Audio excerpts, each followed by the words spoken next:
What's going on, y'all? It's DG back with another video, and today I'm in beautiful New York City. Thank you so much to Converse for having me out here. We're going to be testing the SHAI 1.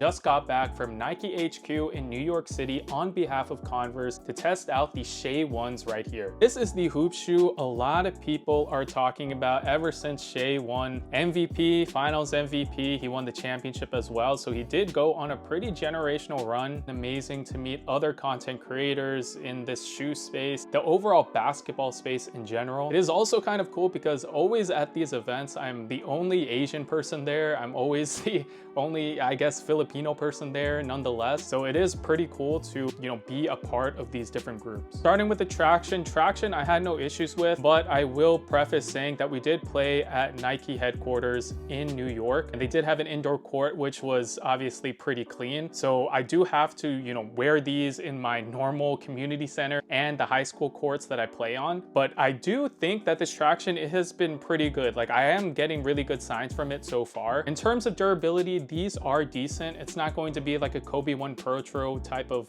tire traction setup in terms of durability, but I do like them so far. I think a lot of people are going to enjoy the traction in these. As far as the cushion goes, there is a rectangular zoom unit in the forefoot, and then the midsole is Phylon, but overall it's very, very minimal, just cutting straight to the point. So if you're looking for like the most comfortable Zoom X shoe, the Jaw 3 is more comfortable than these straight up. Jordan 40, obviously, I mean, that shoe retails for like $210 or whatever. Very much more comfortable than these. When you buy these, you will understand what I'm saying, where it's a very minimal ride, okay? It's not going to be, knock your socks off in terms of your cushioning expectations, okay? So I'm going to preface saying that there is an upside, right? There is a lot of court feel here, and this shoe does play pretty fast despite how it looks, okay? That is one of the upsides to the shoe. But in terms of the cushioning specifically, I will repeat like 500 times that it is minimal. If you want something with a little more cushion, then I would think about a Sabrina, for example. But if you want something with a lot of court feel and like pretty minimal cushion, then these are a good bet. For the fit, I would recommend going true to size on this shoe. I remember talking to my guy Steve, Sneaker Tech Talk. If you guys aren't subscribed to his channel or don't follow him already on Instagram, I highly recommend you do so. He is also an OG in this game, and I was telling him, hey bro, like, I have wide and flat feet. I'm very scared that this shoe might not fit. And we couldn't bring any backup shoes. Obviously, it would defeat the purpose of the wear test.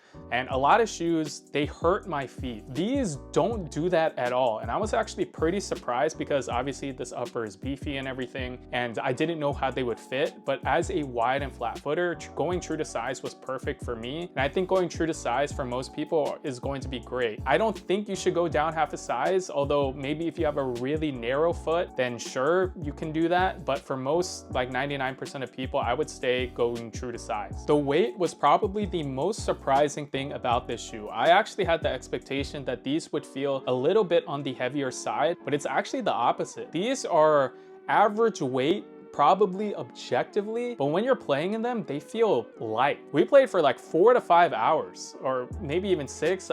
Like, it was a long morning, and I didn't really feel the shoes on my feet, which is such a good sign. Now, maybe if you're like a stickler for weight, you may be like, oh, these aren't as light as a like GT Cut 3, for example. In terms of how it looks versus how it feels on foot, they do feel light. They definitely play light. So if you're one of those people who are like, oh, these are bulky, these, aren't for me just based on how they look, because it looks so bulbous, then I would definitely give it a second thought, because these actually play light. Like, I felt like I could move. There's a lot of hoopers at this wear testing event, and they were moving really fast. So I do like this shoe in terms of weight. I do think that's such a positive thing about this shoe. The materials are also a positive thing about this shoe, and I suppose it plays into the weight. They do have a mesh upper inside of this like zipper like design, and then there's like this molded shroud upper as well, kind of like a neoprene. I personally like it because not only does it play into the aesthetics, which we'll talk about next, it just felt smooth, it felt soft, it felt comfortable. And as a wide and flat footer, you guys know that that's one of the main things I talk about in my videos, is how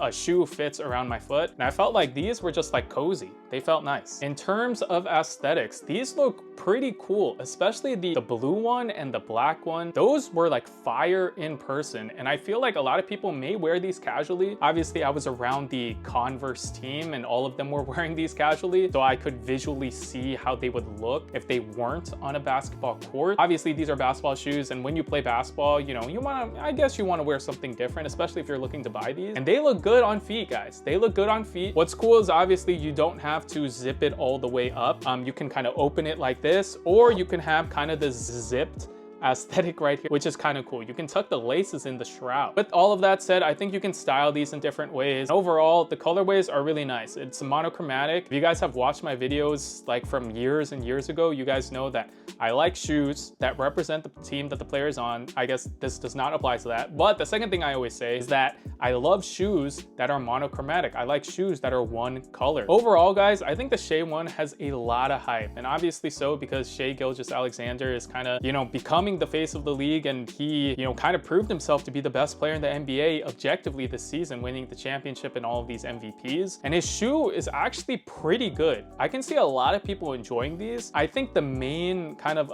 hurdle is getting over the fact that the way that it looks is not necessarily how it plays. And that's something that a lot of people experienced at the wear test session as well. A lot of people think that this shoe is just heavy and is clunky, but when you play in it, they actually move pretty fast. There's a ton of court feel. Like I said, the cushion is pretty minimal, but I like the fit. I like the style. I like the upcoming colorways. Now, are there shoes better than this? Obviously, this is not the best shoe in the world. It's not gonna wow you in terms of performance, and you want like a court feel fast type of shoe that looks like this, then, you know, I would say go ahead and cop it. Now, I don't know if these are gonna go on sale. I think this colorway will sell out because it is the debut one. Overall, this is a good shoe. It is a good shoe. It kind of exceeded my expectations simply due to that weight and that look factor, especially in person. These are nice. If you're like a strictly performance person, then, you know, it's probably not for you, right? If you're a strictly performance guy, then go for like a used Kobe 6, like 100% broken in, or like a GT Cut 3 on sale, or even a Sabrina 2 at Dick's Sporting Goods for like $40, right? But if you're looking at things holistically, then this may be a solid option for you. At the end of the day, I do like them, and overall, they fit well on my feet, which is like the #1 thing. The performance is really solid. I just wish that there's a little bit more cushion. My one wish is that they incorporated, you know, Zoom X throughout the midsole. That would be amazing. Leave a comment down below and let me know what you guys think of these SHAI ones right here. Again, shout out to Converse for having me, flying me out there. Super, super nice of them to do that and to meet everyone. Caught up with my guy Steve and all of these other people that I know through this kind of community. So let me know what you guys think of the SHAI one, and I'm gonna catch you guys in the next one. Peace.